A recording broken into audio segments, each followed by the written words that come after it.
आनंद रूप सदा परम प्रभु परमानंदम परमदास परमात्मा विभुम परम ब्रह्म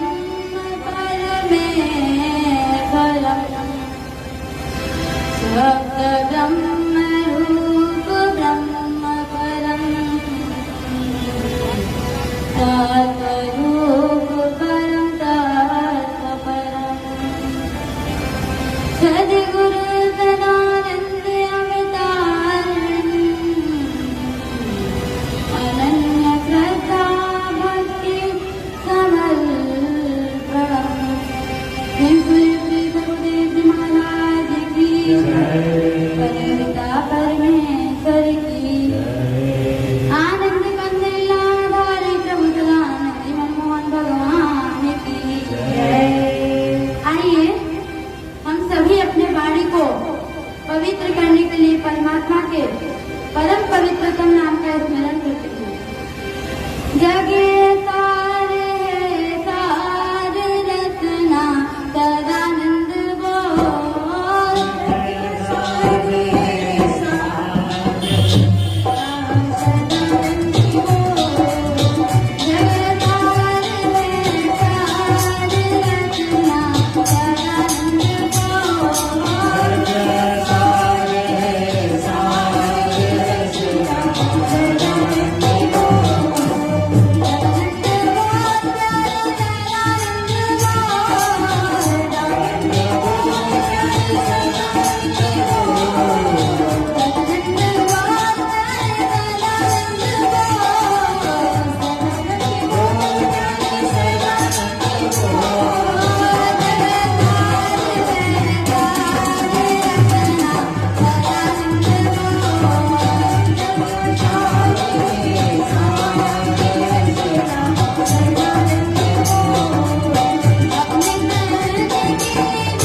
अकारण करुणा वर्णालय भक्तवांसा कल्पतरु कलियुगीन पूर्णावतार भगवान सदानंद जी के कमल व चरणों में कोटि कोटि प्रणाम। तत्पश्चात यहाँ पर उपस्थित समस्त तत्व ज्ञान प्राप्त महात्मन वृंद, गुरुजन वृंद, सहपाठी वृंद तथा बाहर से आए हुए समस्त श्रोतागणों को मेरा जय प्रभु सदानंद में। भगवत कृपा से आज रात के 5 दिवसीय सत्संग कार्यक्रम के तीसरे दिन में हम आप सभी लोगों को सत्संग सुनने का अवसर मिला है और हम आप सभी लोग को मानव शरीर भी मिला है।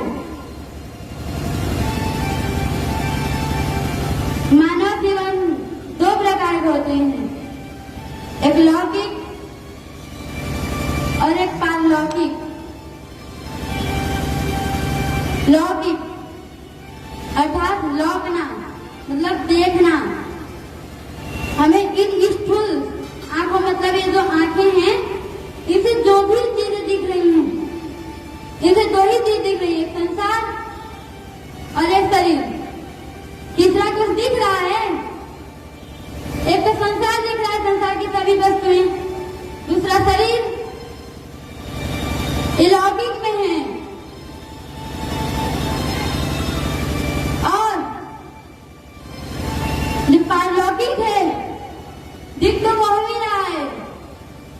लेकिन वो पार है अर्थात परे है, इन आंखों से नहीं दिखता है। जो इसके अंदर बैठा है बोल रहा है, जीव, ईश्वर और परमेश्वर, ये तीनों को हम इन स्थूल दृष्टि से नहीं देख सकते हैं। इनको देखने का भी विधान है।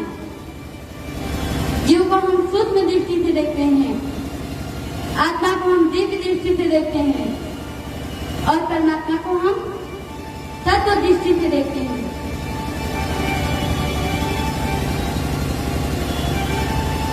परमात्मा को हम तत्व दृष्टि से देखते हैं और ये जो संसार है और हम लोग का जीवन भी परलोक का ही है। हम लोग को लोक में नहीं फंसे रहना है। हम लोग को यहाँ मेहमानगिरी करने आए हैं। असली घर तो हमारा परलोक में है। भगवान श्री कृष्ण जी भी अर्जुन जी को समझाते हुए कहते हैं, अव्यक्तानि भूतानि व्यक्त मध्याह्न भारतः अव्यक्त निधान्यव तत्र का परिदेवना। अर्थात जन्म से पहले भी हम लोग परलोक में थे, मृत्यु के बाद भी हम लोग को परलोक में ही जाना है। बीच में केवल कुछ ही समय के लिए व्यक्त हैं, अर्थात संसार में हैं। जैसे आप मेला में जाते हैं तो भी घर ही से जाते हैं और कुछ ही समय के लिए रहते हैं, जब तक का आपका वहां काम होता है। जैसे कि आपको दुकान में या मेला में कुछ खरीदना हो तो उतनी समय के लिए आप रहेंगे, फिर लौट के घर ही में आना है। आप वहां तो कुछ ही क्षणों के लिए गए हैं ना। मान लीजिए आप दुकान गए, बाजार गए, अब आप वहां सामान खरीदे तो भी खरीद गए हैं, सामान खरीद के फिर घर ही में आना है। अब बाजार को थोड़े बाजार में ही रहने के लिए हमारा ही बाजार है। अरे आप रिश्तेदारी में गए, कहीं शादी आदि में गए तो जब तक वहां काम है आपका तभी तक रहेंगे, फिर लौट के तो आना ही है ना घर पे। थोड़ी वही रह जाने के लिए हमारे यही जगह है। रखने वाला भी आपको नहीं रखेगा। जहाँ आप अपना बना कर रह रहे हैं ना, वहाँ रखने वाला भी आपको नहीं रखेगा। जितने समय के लिए आप आए हैं ना, कल आपको उतनी समय के लिए आप आए। उसी प्रकार हम संसार में भी कुछ ही दिनों के लिए आए हैं। कुछ दिनों बाद हमें फिर यहाँ से जाना ही है। लेकिन अगर आप गए कहीं तो जिस रास्ते जाएंगे उसी रास्ते से लौटेंगे तब ना घर पहुंचेंगे। मान लीजिए आप रामलीला में सत्संग सुनने आए हैं, रास्ता आप उधर से आए हैं, लेकिन फिर आपको लौट के अगर इधर जाएंगे तो आपका घर वहां नहीं मिलेगा। जिस रास्ते से आप आए हैं उसी रास्ते में आपको घर मिलेगा। उसी प्रकार संसार में भी दो रास्ते हैं, एक कर्म और भोग का और दूसरा धर्म और मोक्ष का। जो कर्म और भोग है ना, उसका मालिका माया करती है, माया। और जो धर्म और मोक्ष क्या है ना, उसका परमात्मा के मालिकान में रहता है। वो जो माया है ना, वो माया में कामना होती है। अगर आप माया में रहेंगे ना तो कामना अर्थात क्या, कुछ पाने की इच्छा।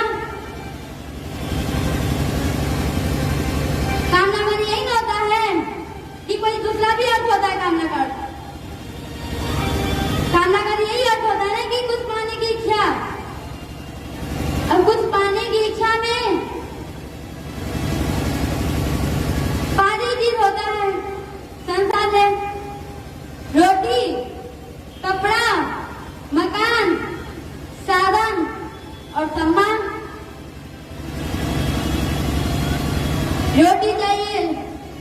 चाहिए, मकान चाहिए, ये प्राथमिक इच्छा है। रोटी भी चाहिए तो कमाना पड़ेगा ना, कमाए बिना कहाँ मिल जाएगा। कमा रहे हैं तभी तो आज सब लोग खा पी रहे हैं। अरे रोटी चाहिए, कमाएंगे, फिर आटा खरीदेंगे, ले जाएंगे, बनाएंगे, तब न खाएंगे। कपड़ा चाहिए तो कपड़ा के लिए पहले कमाएंगे, पैसा आएगा तब न खरीदेंगे, तब न पहनेंगे। रोटी कपड़ा मकान मिल गया, अब चाहत होगी कि हम भी हेलीकॉप्टर में चले, हम भी बड़ी बड़ी 4 पहिया गाड़ी में चले। वो भी मिल जाएगा तो सम्मान चाहिए कि हमें भी कोई सम्मान करे। लेकिन धर्म और मोक्ष में देखिए, ये पांचों तो सहज ही मिल जाता है।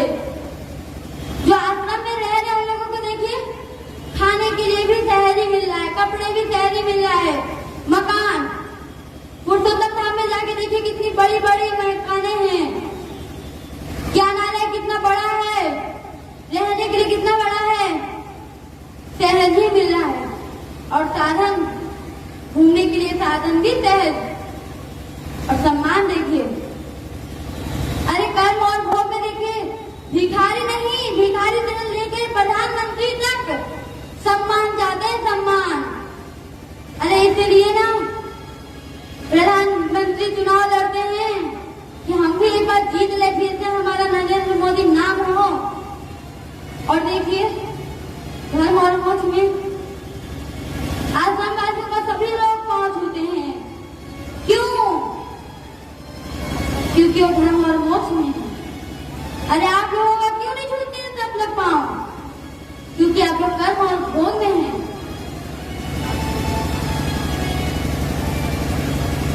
लेकिन हमारा लक्ष्य कर्म और भोग तक नहीं है। हमारा लक्ष्य मेहमानगिरी करना नहीं है, हमें अपने लक्ष्य को देखना है। हमारा असली लक्ष्य तो धर्म और मोक्ष है। रोटी, कपड़ा, मकान, साधन, सम्मान ही नहीं है। अरे धर्म और मोक्ष में देखिए, फुर्ती तो फुर्ती, कीर्ति भी मिल ही रही है। कीर्ति का क्या अर्थ है? सब लोग पांव छूते हैं, गुणगान गाते हैं सब। देखिए आश्रम में रह रहे हैं, ये कर रहे हैं, वो कर रहे हैं। कौन आप लोग गुणगान कर रहे हैं? किसको पता अपने दादा दादा दादा से दादा दादा के दादा का नाम? किसी को पता है? लेकिन हनुमान जी का देखिए, 3 युग बीत गए, आज तक उनका नाम चला आ रहा है। क्यों? क्योंकि वो भगवान की भक्ति सेवा में लगे रहे ना। फुर्ती, कीर्ति भी मिलेगी, साथ साथ मुक्ति भी मिलेगी, जो दुर्लभ है, बहुत दुर्लभ है, बहुत कठिनाई से मिलता है। लेकिन कर्म और भोग में नहीं। कर्म और भोग में तो फुर्ती ही पूरी तरह नहीं हो पाती है। रोटी ही पाने की और इच्छा होती है। रोटी मिल गया तो कपड़ा चाहिए, कपड़ा मिल गया तो साधन चाहिए, मकान चाहिए, मकान मिल गया तब साधन चाहिए, साधन मिल गया तब सम्मान चाहिए। लेकिन धर्म और मोक्ष में देखिए, फुर्ती तो आसानी से मिल रही है, कीर्ति भी मिल रही है और मुक्ति भी मिल रही है। मुक्ति भी मिल रही है साथ साथ, समझिए। जो बहुत कठिनाई से मिलता है, कर्म और भोग में लगे रहने से, उसी में जीवन बिताने से कभी मुक्ति नहीं मिल सकती है। कुछ पाने के लिए कुछ त्यागना भी पड़ता है। अगर आपको मुक्ति चाहिए ना, तो मोह को त्यागना पड़ेगा। आप दोनों चीज नहीं पा सकते हैं। अगर आप चाहें कि हम 2 नाव में चढ़ के नदी पार हो जाएं, तो ऐसा नहीं हो सकता है। आप अगर दोनों नाव में पैर रखेंगे तो आपके एक तो टांगे टूट जाएंगे, दूसरा आप डूब जाएंगे, कभी पार नहीं हो पाएंगे। तो आपको एक ही नाव में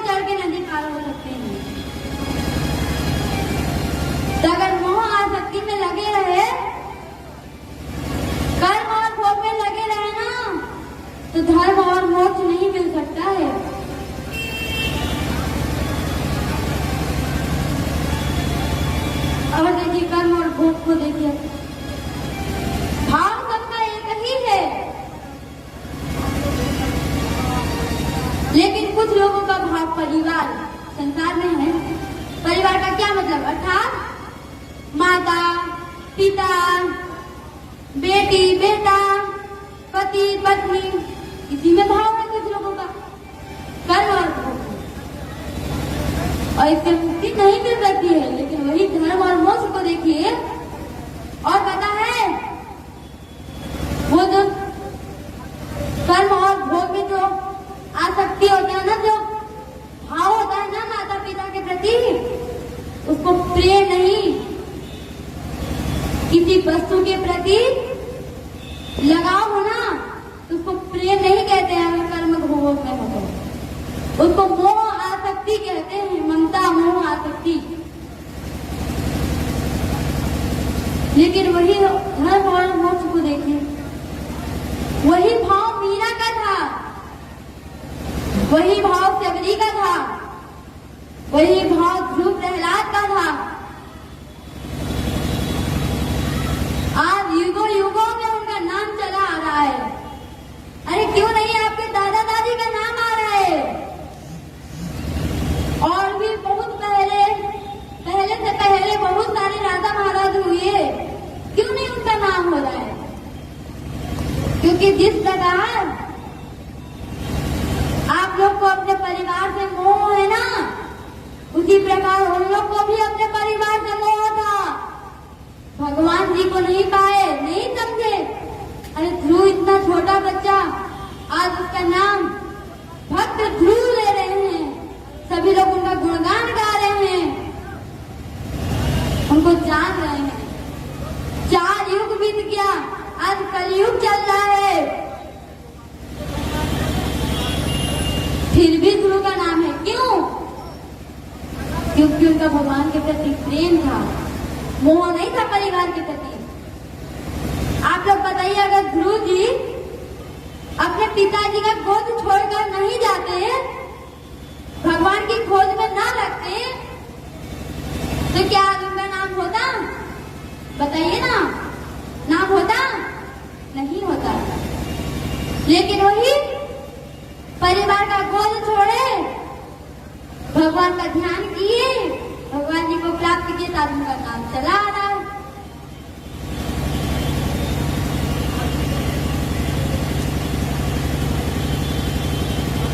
समझिए, कुछ तो जानिए, कुछ भगवान के प्रति लगन लगा लीजिए। आप लोग इतने बूढ़े हो चुके हैं, अब तो भगवान का स्मरण कर लीजिए। अरे बॉर्डर में अगर गोली चलती है ना, जिस प्रकार भाव आप लोग परिवार को दे रहे हैं ना, तो उससे नाम या कीर्ति नहीं फैलेगी, जबकि नरक मिलेगा, नरक। लेकिन वही भाव मीरा का था, भगवान मिलेंगे उनको, जो भगवान के प्रति प्रेम रखेगा, सेवा करेगा, भगवान की भक्ति सेवा करेगा। अगर बॉर्डर में कोई सैनिक गोली चलाता है, तो उसको प्रधानमंत्री सम्मान देते हैं, सम्मान।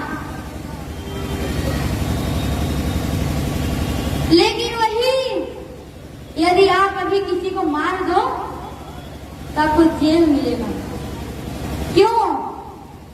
क्योंकि आपका अधिकार नहीं है कि आप किसी को भी मार दो, आपको आदेश नहीं है। जब अर्जुन जी और कृष्ण जी आमने सामने खड़े थे, और अर्जुन जी ने भगवान जी से कहा कि मैं नहीं मारूंगा इन लोग को। उन्होंने देखा, क्या देखा कि ये हमारे पिता हैं, ये हमारे भाई हैं, ये हमारे कुलगुरु हैं, कुलगुरु कृपाचार्य, और ये हमारे द्रोणाचार्य गुरु हैं। तो उन्होंने कहा, भगवान मैं इन सबको नहीं मार सकता, मैं मारूंगा तो गुरु हत्या का पाप लगेगा मुझे, और मुझे नरक मिलेगा। तब भगवान श्री कृष्ण जी क्या कहते हैं? यथा नहं कृतो भावो, मतलब जो मैं कर्ता के भाव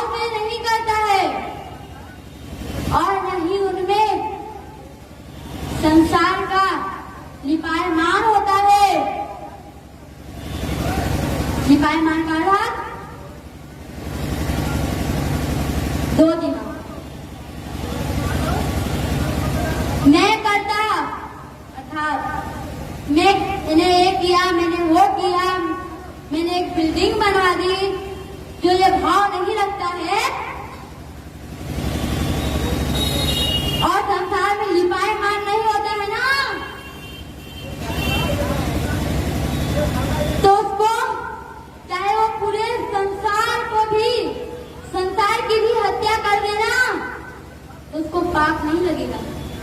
क्यों नहीं लगेगा? क्योंकि उसको आदेश है, उसको आदेश है कि तुम वो गलती कर रहा तुमको मारो।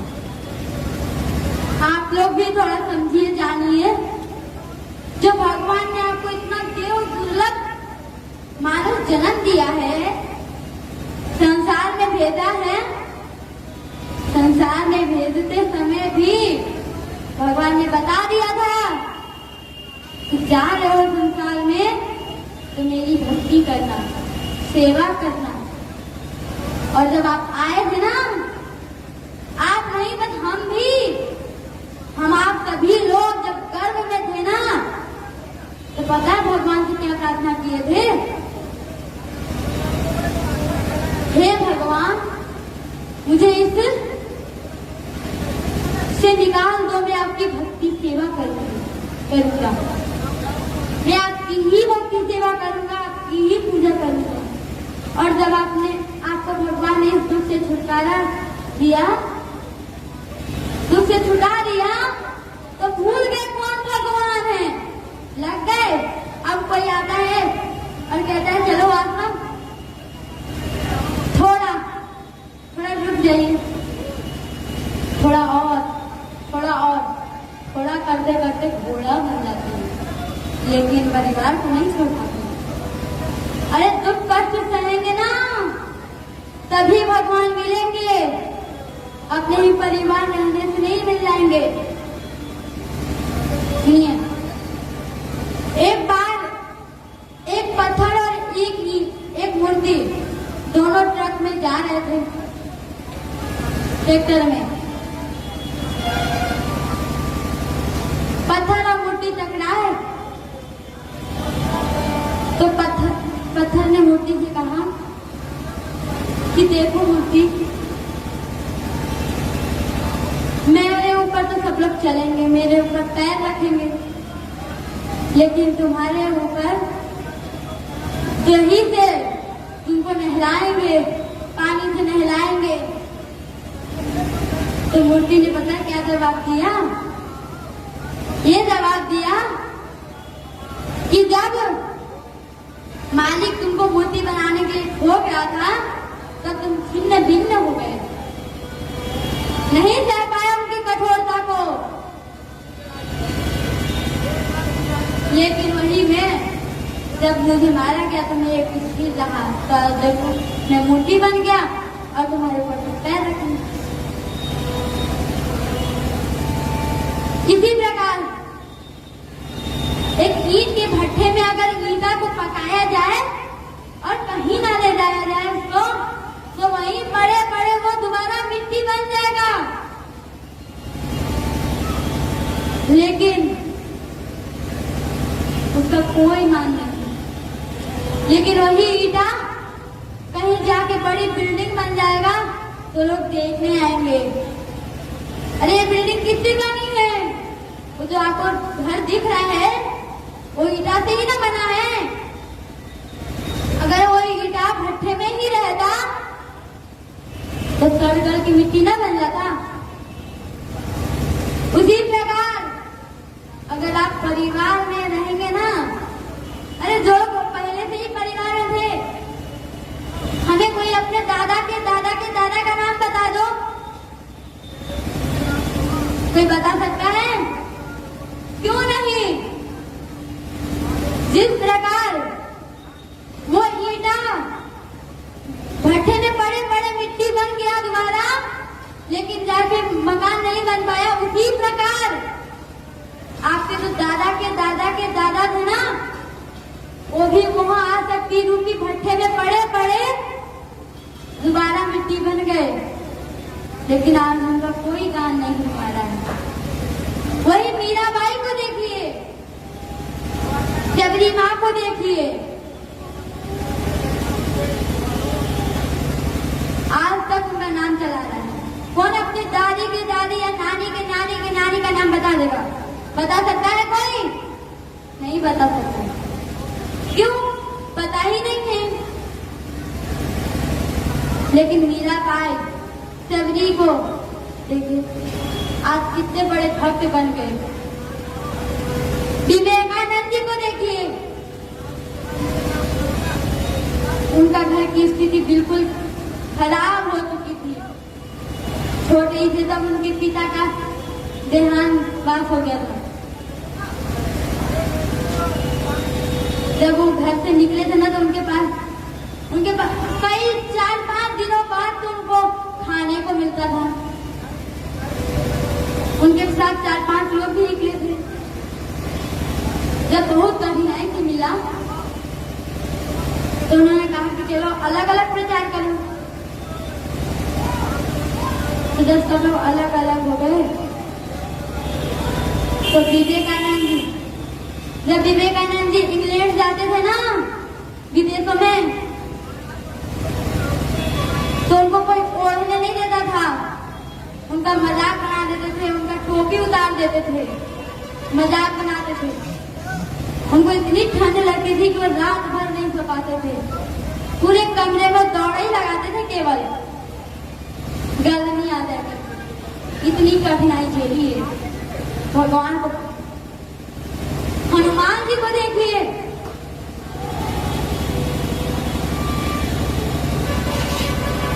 हनुमान जी को कितना लोग मानते हैं। क्यों?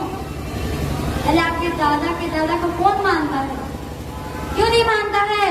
क्योंकि ये जो मनुष्य शरीर है ना, वही मनुष्य शरीर आपके दादा के दादा के दादा को भी मिला था। आपके नानी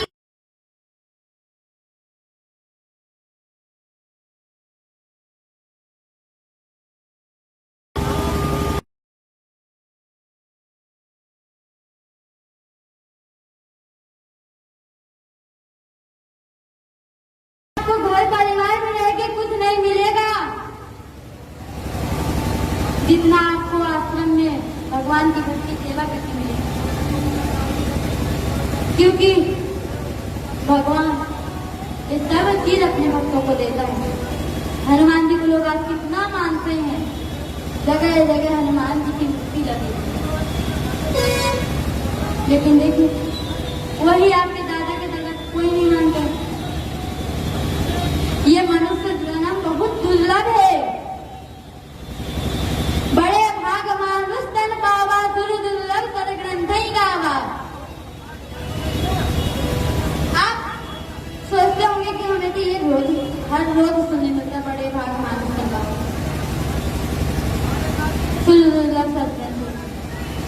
रोज को सुनने को मिलता ही है, लेकिन समझना भी तो पड़ेगा इसका अर्थ। बड़े भाग्य से मिला है मनुष्य। 83,99,999 बार जब जन्म मरण का चक्कर लगाए ना आप, तब भगवान ने हम सभी जीवात्मा पर दया करके ये जीवन दिया है।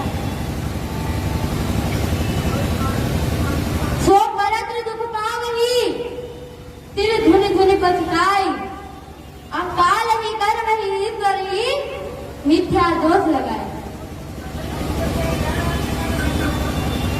बड़े भाग्य से तो मनुष्य शरीर मिला है, लेकिन अगर भगवान की भक्ति सेवा नहीं किए और परिवार में ही फंसे रहे, जब परलोक में गए, यमराज ने आपको चिट्ठी दिखाई, आपका जीवन दिखाया, तब आप वहां झूठ भी नहीं बोल सकते हैं। अगर आप यहाँ चोरी किए हो और पुलिस आपको पकड़ ली, तो आप यहाँ झूठ बोल के बच जाओगे कि नहीं मैंने चोरी नहीं किया। लेकिन अगर परलोक में गए ना, तो आप ये सब कह के नहीं बच सकते हैं कि नहीं हमने चोरी नहीं किया था। अरे आपको जब पर्ची खोल के दिखाएगा ना ये चित्रगुप्त, तो ये भी दिखा देगा किस दिन, किस टाइम, किस समय, कहाँ पर चोरी किए। फिर परलोक में सिर्फ भून के रोएंगे, पछताएंगे, खूब चिल्ला के रोएंगे और क्या कहेंगे? काल अर्थात समय, मुझे समय नहीं, काल ने चेताया नहीं। अरे आपको काल अभी भी चेता रहा है। 3 साल के बच्चे को 25 साल का जवान कर दे रहा है। चेताना नहीं माँ? अरे आपको बच्चा से जवान कर दिया, जवान से वृद्ध कर दिया, अब भी समझ जाइए। आप लोग सुनते तो हैं, अच्छा भी लगता है यहाँ बैठे सुन रहे हैं, लेकिन फिर वही घर परिवार में गए वही लग गए। सुनने का क्या मतलब रहा?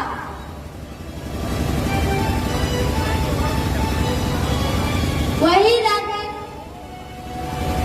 कर्म सिर ढूंढ ढूंढ के रहेंगे। काल को कि हमको समय नहीं था, काल ने सिखाया नहीं। कर्म को हमारे कर्म ही ऐसे थे। अरे आपके कर्म को बनाना पड़ता है। आप अगर क्या हम लोग मनुष्य नहीं है क्या? हम लोग भी तो मनुष्य ही है ना। आसमान फाड़ के तो नहीं टपक गए हैं कि भगवान की भक्ति में लग गए आसमानवासी लोग। आप लोग भी वही हैं, हम लोग भी वही हैं, बस शरीर अलग अलग है। जो जीवात्मा है ना अंदर बैठी, वो एक ही परमात्मा का है। अयम निजा परो व्यक्ति गणा चलग उचेत काम उदार चरिता नाम तो वसुधैव कुटुंबकम।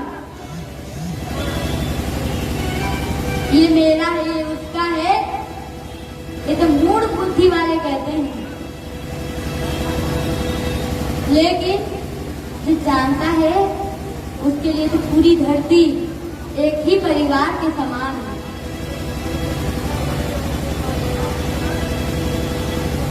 क्या हम आज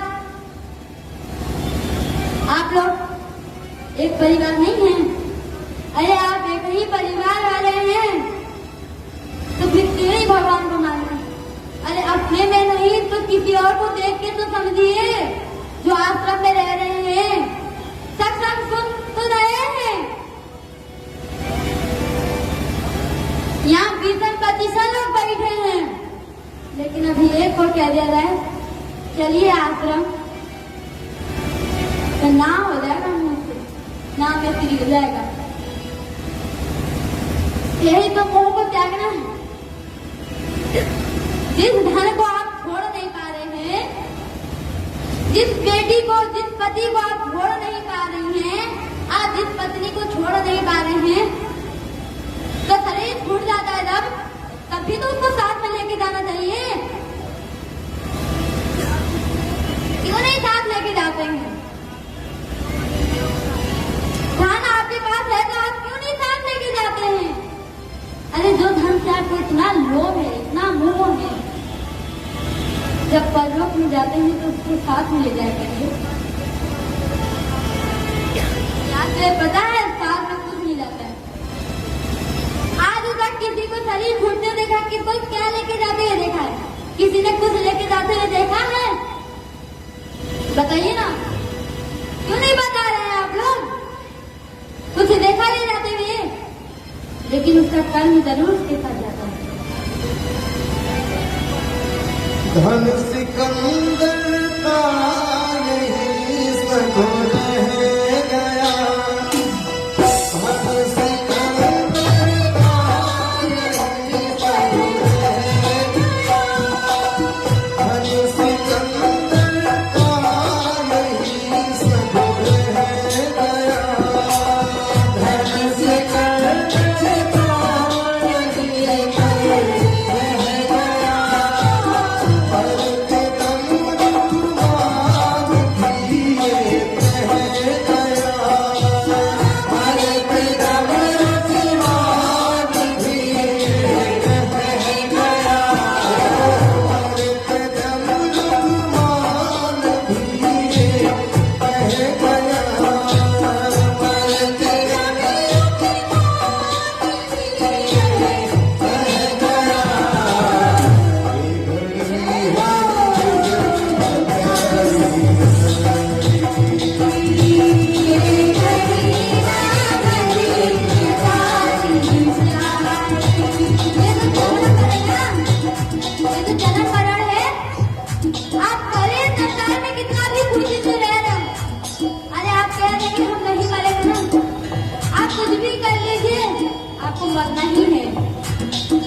लेकिन उसके साथ देखा कुछ जाती है।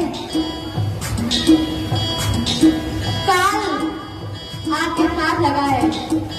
आपकी ये जो 4 सेकंड की सांस आ रही है ना, 4 सेकंड में, वो कभी भी रुक जा सकती है, कभी भी दम निकल के जा सकता है। आपको कोई कौन बता सकता है? कोई कह सकता है कि हमारा जीवन है कि हम 100 साल जिएंगे? पता है किसी को? क्या पता आप यहाँ आज हो, कल आप दिखे ही ना? कोई पता है?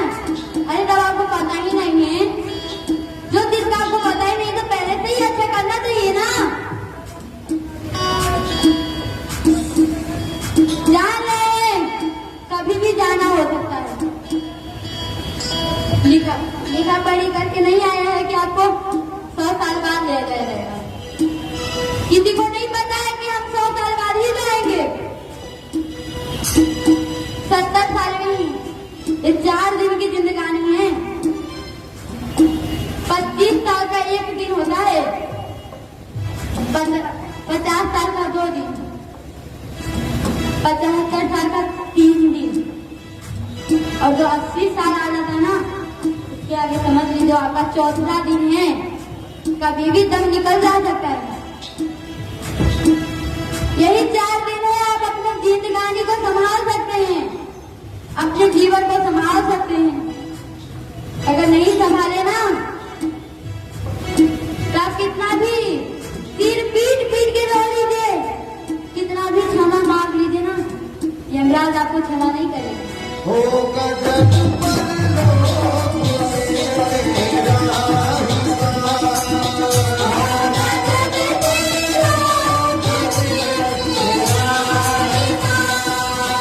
ऐसे मुकरोगे वहाँ पर है जनाब, ऐसे मुकरोगे वहाँ पर है जनाब। होगा जब परलोक में तेरा हिसाब, होगा जब परलोक में तेरा हिसाब। जब परलोक में आपका हिसाब होगा, जब कर्म जो किए रहेंगे चित्रगुप्त आपको दिखाएगा, तब आप निकल नहीं पाएंगे। हमने अभी थोड़ी देर पहले बताया था ना, यहाँ झूठ बोल के चल जाएगा, बेईमानी करके चल जाएगा, लेकिन परलोक में ये सब नहीं चलता है। आपको झूठ बोल के नहीं बनेगा वहाँ कि हमने ये नहीं किया, हमने वो नहीं किया, क्योंकि वहाँ पे तो लिखा पढ़ ही रहेगा ना। वहाँ आप जिस टाइम जो करे रहेंगे ना, वो वही लिखा रहेगा, उसी टाइम लिख देगा वो। आपका दिन, समय, तारीख सब लिख देगा। होगा जब परलोक में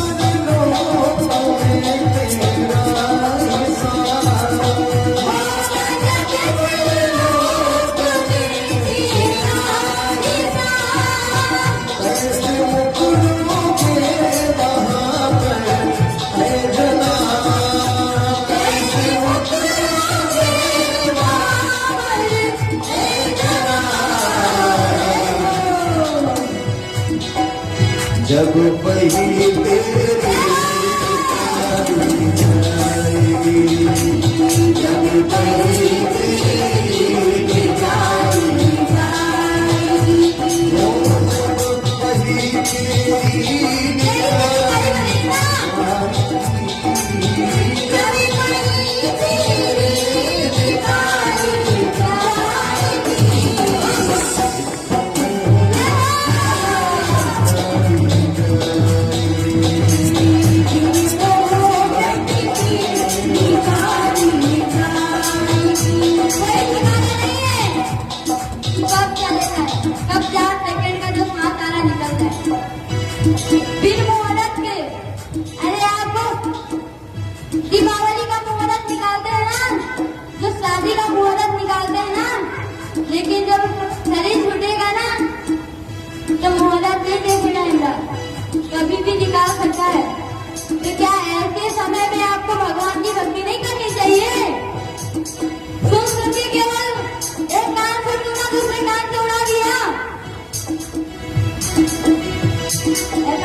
नजरिए में कि हम बचा लेंगे उस पैकेट खोलकर तो सिकंदर ने क्या कहा,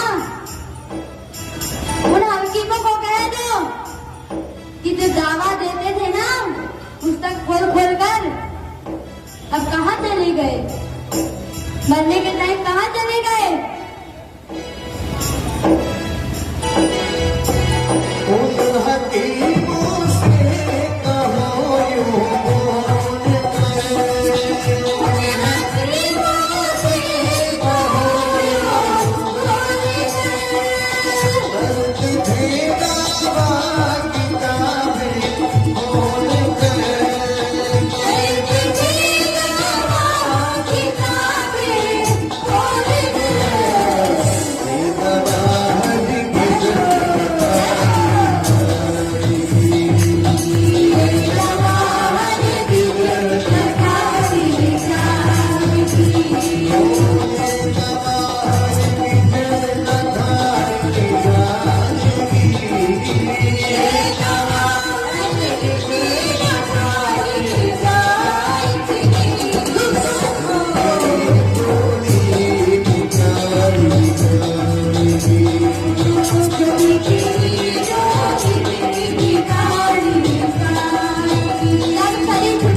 लेकिन जब 7 सेकंड का सांस ही बंद हो गया, आखिर जीवन ही खत्म हो गया, तो ऑक्सीजन लगाने से कुछ काम नहीं करेगा। नया दांत लगाने से आप जवान नहीं बन जाएंगे, नया आंख लगाने से आप जवान नहीं बन जाएंगे। आपको पता नहीं है कि आपको कब निकाली जाएगी, कब अमलाक ले जाएगा, फिर भी आप इसी में लगे हुए हैं। अरे मुसाफिर चेत और जीवन को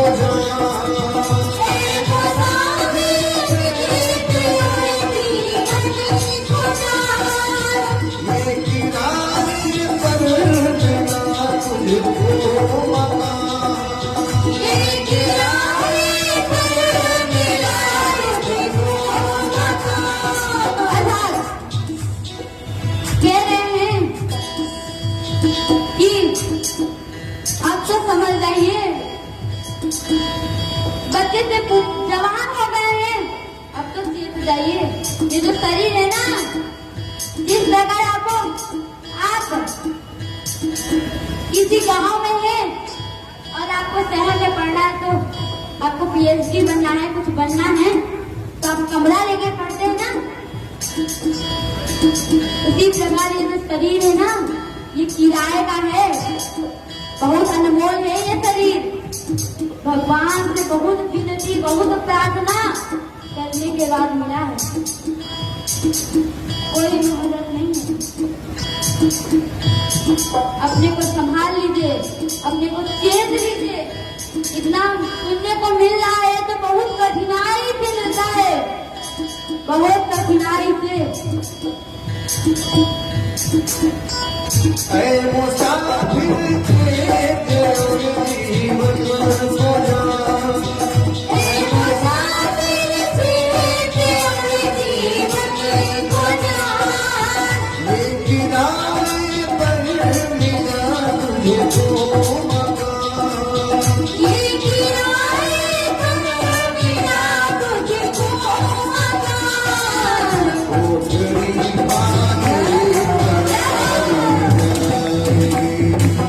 Oh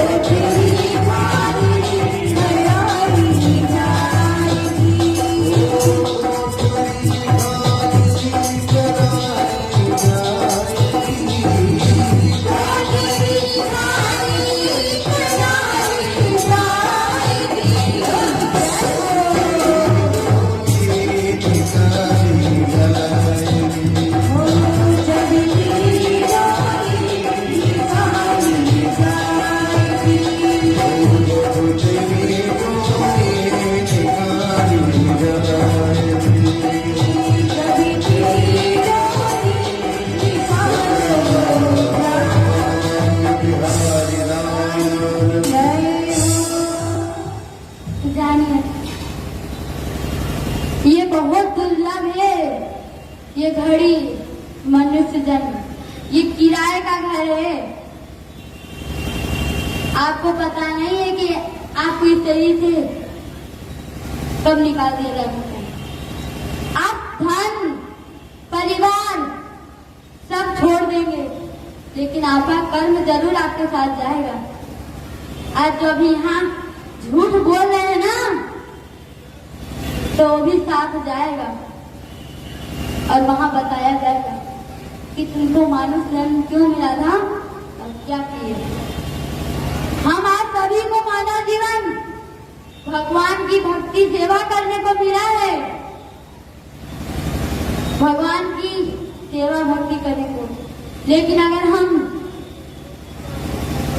घर परिवार में ही लगे रहे, इसी को अंतिम समझ लिए ना, ये हम भ्रम में हैं, भूल गए हैं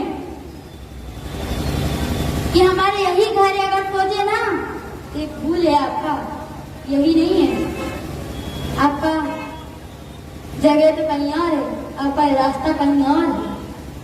आपको तो जाना परलोक में है, इसी संसार में नहीं रहना है। ये जो आपको अभी गाड़ी दिख रही है, ये जो गाड़ी दिख रही है, कुछ दिन में ये भी खराब ही हो जाएगा। उसी प्रकार ये जो जीव है अंदर बैठा हुआ है, ये शरीर गाड़ी के रूप में उसको मिला है।